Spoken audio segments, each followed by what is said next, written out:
So now that that's done, oh, don't do that. Oh, they said I had a screw loose. Yeah, you probably need to get that tightened up. There's Sawyer. Wave, Sawyer. You're waving at yourself. This is behind the scenes, high quality footage you're getting here, folks.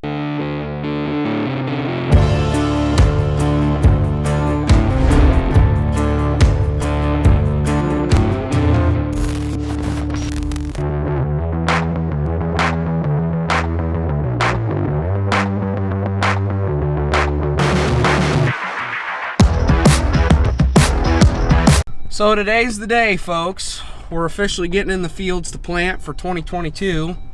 I was gone all weekend for a wedding, and I'm fully recovered now. Got back on my sleeping schedule, and my hangover's gone.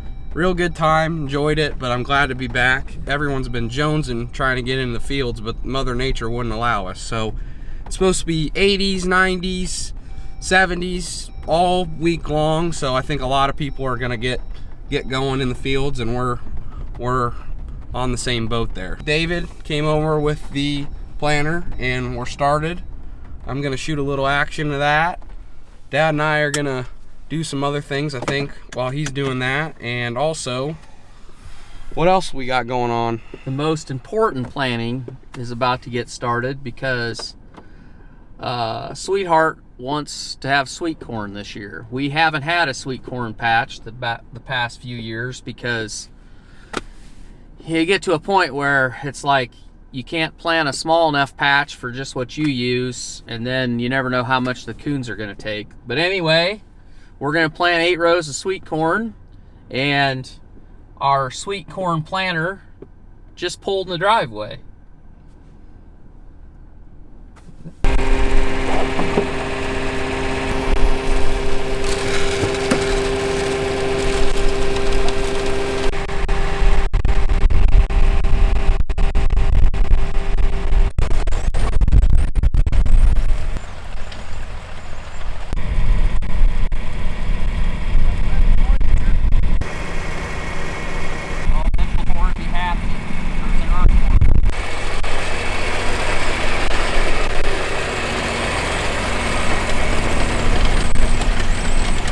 Well, it should make a crop. Yeah, it's gonna last. Is this 4 rows, I don't know, 500 or 600 feet long, ought to make a lot of sweet corn.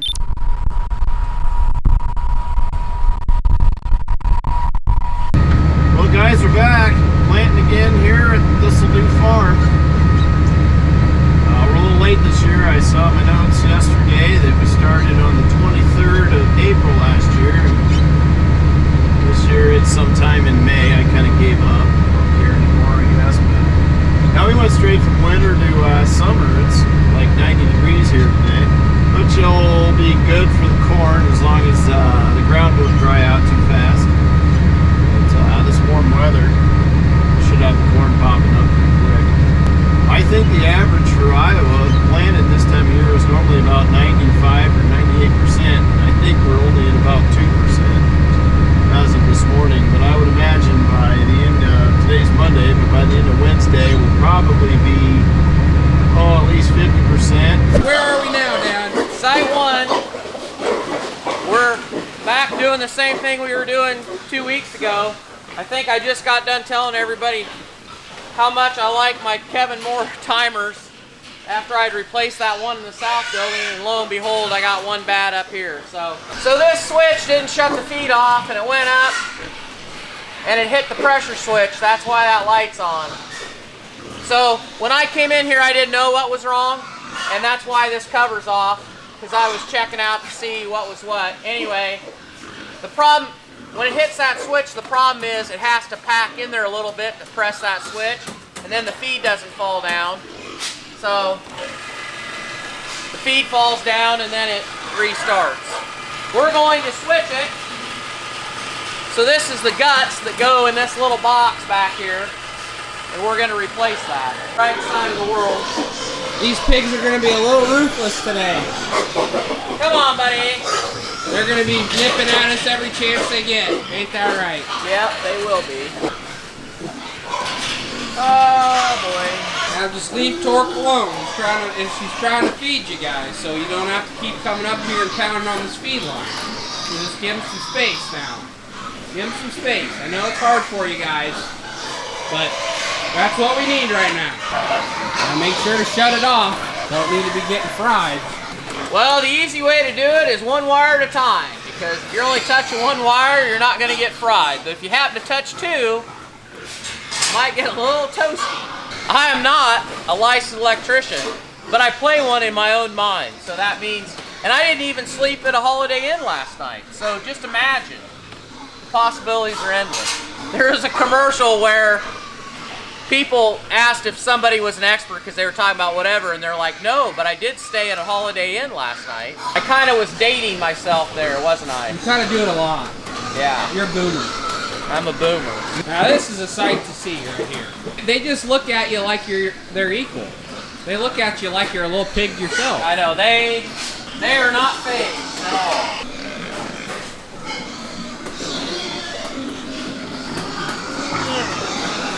So now that that's done, oh, don't do that. They said I had a screw loose.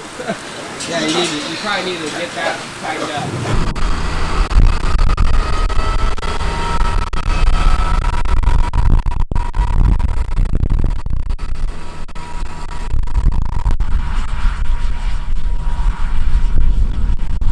So yeah, my planter is a Kinsey 3200. I believe it's an 04 or 07, 2004, 2007, something like that. Wing fold, 12 row, and we just keep adding and adding more stuff on. I don't know if I'll ever trade planters because I put so much on this thing. So a lot of new toys on the Kinsey 3200 this year. I spent most of my January and February and a lot of March freezing my butt off in the machine shed, putting on downforce, delta force. I replaced all my disc openers and mud scrapers. I added different row cleaners this year. The ones I had before, they were set up to run with a no-till coulter, and we got rid of the no-till coulter a few years ago because it was just mucking up the seed trench too much. But I put different row cleaners on it as well. And we are attempting to plant our seed directly in our manure trench from last fall. So I also added implement guidance to the planter. So, Well, look what we have here. It truly is. The prodigal son returns. Nice. How was your weekend of weddings? Oh, it was good. I got a little too drunk. Had a lot of fun, met a lot of new people. Did you get the bug? Are you planning a wedding? I'm probably up next.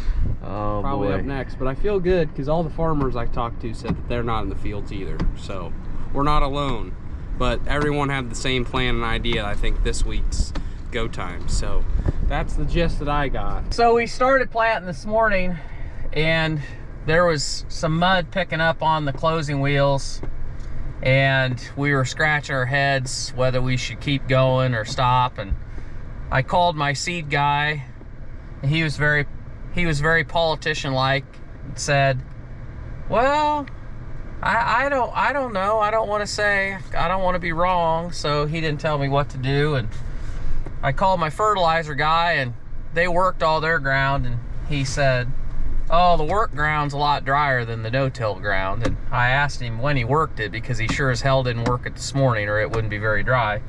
And then I called my neighbor, and I asked him if he was going, and he said that they weren't, but they were going to be going by this afternoon. And he goes, how is it? I said, well, it's kind of wet. It's picking up on the closing wheels. And he says, well, is the slit getting closed? And I said, well, yeah. And he goes, oh, don't worry about it. Just go. Just go. He said, I'll guarantee you, if you go now, by fall, there'll be a lot of fields in your neighborhood that'll look worse than yours does. So just go. And I was like, yeah, that was just the pick-me-up I needed. So we started going. We still are.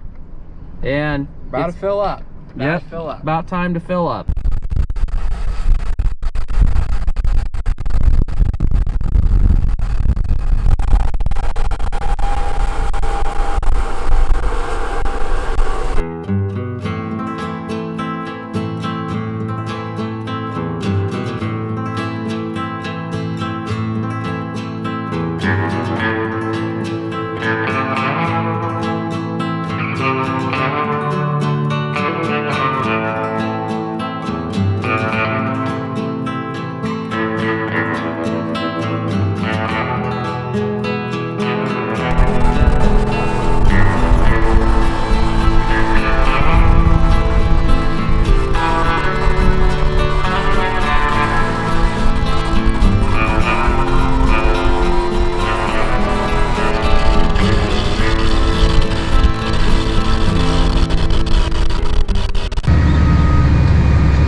footage you're getting here, folks. This is how it's made.